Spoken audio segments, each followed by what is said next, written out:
We've got some exciting news today about the Canon EOS R5 Mark II. It's due to be announced in late Q2. Canon rumors this morning said the Canon world is preparing for the launch of two massive cameras, the EOS R5 Mark II and the EOS R1. We expect to hear official word about both cameras by the end of May 2024. So what are the specifications of both of these two cameras? Should we take advantage of deep discounts on the Canon EOS R5, new down to $29.99, or the Canon EOS R3, down to $49.99? Well, today we have some leaked specifications that should help you make that decision. Canon rumors said that we've now heard from multiple sources mentions of the Canon EOS R5 sticking to 45 megapixels. No bump to 50, no 60, no 61, and no 62 megapixels.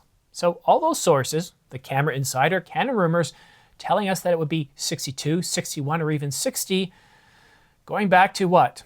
Black Friday of 2021, 2022? We can now ignore those because, well, according to multiple sources, Canon rumors is telling us that they're now going to stick at 45 megapixels. And this certainly makes an awful lot of sense. I'm perfectly happy with 45 megapixels. But what it means is, all those supposed leaked specifications on the Canon EOS R5 Mark II, where it talked about a higher resolution sensor, it throws all those details into question.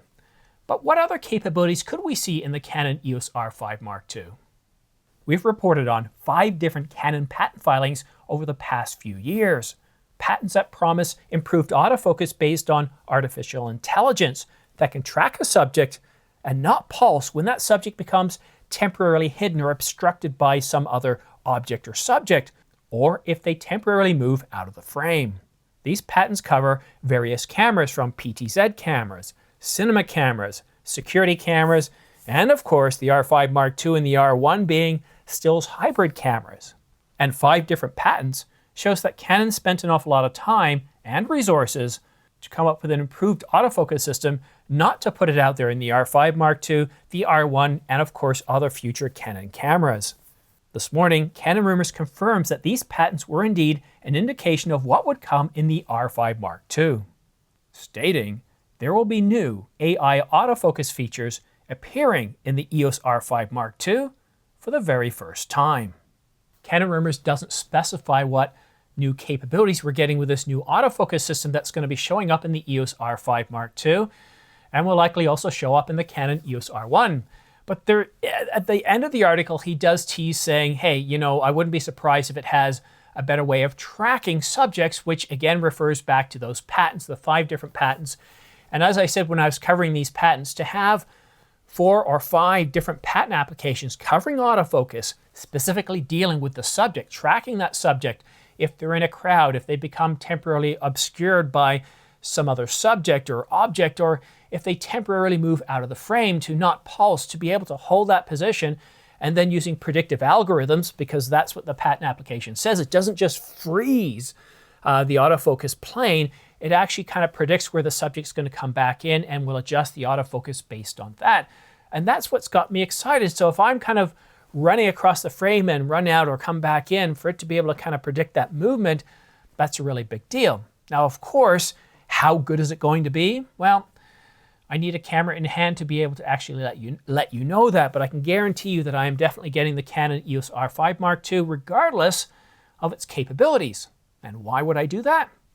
Why wouldn't I want to see what it has before I commit to that? Well, I need a second camera. And it makes sense for me to get the exact same camera, or at least the successor to that camera, so that way I don't have to calibrate things differently. All the same settings will work, all the same filters will work in post. And most importantly, having a newer camera instead of saving money on an older one allows me to talk to you and say what it's like to use the new Canon EOS R5 versus the old one that I've been using for, I guess it'll be 4 years at that point. So I'll be able to talk from the old Canon EOS R5, which I've used for over 1,200 videos, as well as the new EOS R5 Mark II.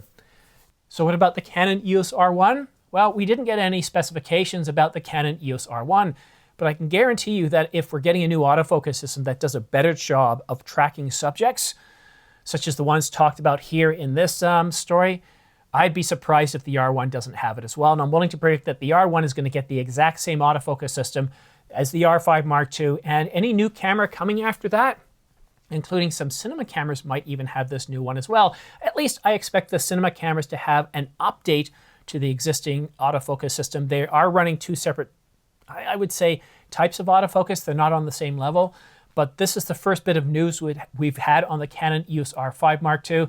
And me personally, I'm pretty happy to hear that it's going to be around 45 megapixels. I think that's a lot. I think that's more than enough for my needs. Now, I would have appreciated going to 50 megapixels, giving us, what, 8.6K oversampled 8K. That would be nice. But again, one thing I do have to do is inject a little bit of a reality check here is, well, we're 3, 4, 5 months away from getting the Canon EOS R5 Mark II. Specs have been all over the place. And once again, these specifications more or less contradict previous specifications that were also rated pretty high, like a CR2. So take it with a little bit of a grain of salt, but as far as the autofocus capabilities, I think those are pretty much a foregone conclusion, so I'm really happy to see that. Let me know what you think about these specifications on the Canon EOS R5 Mark II and the Canon EOS R1 in the comment section down below. And don't forget to subscribe and also follow me on X. And if you're interested in purchasing new camera gear, such as the Canon EOS R5 the Mark I, it's on sale for $29.99. Adorama has that package with also a 128 gigabyte CF Express Type B card, not SD card, as well as a card reader, and the same price over at B&H, but they don't have a kit, at least not yet. Maybe they do this morning. So pretty exciting stuff, right? Anyhow, I want to say a special thanks to all of you that have used my affiliate links, especially in the last few days. Thank you so much. It's what's allowing me to fund this channel, to be able to buy lenses like the recently released and announced 200 to 800 millimeter, and is what's going to allow me to get the, well, Canon EOS R5 Mark II, and hopefully the R1. It depends. If it's going to be a jack of all trades, the master of everything, then yes, it makes an awful lot of sense for me to get that. But if it's aimed at sports or fast action shooters, I'm not one of those, so it doesn't make sense to spend some $6,500 on a camera that does something that really isn't in my wheelhouse. But that's it for now. Thank you so much for watching. Have yourself a great day, and we'll see you again soon.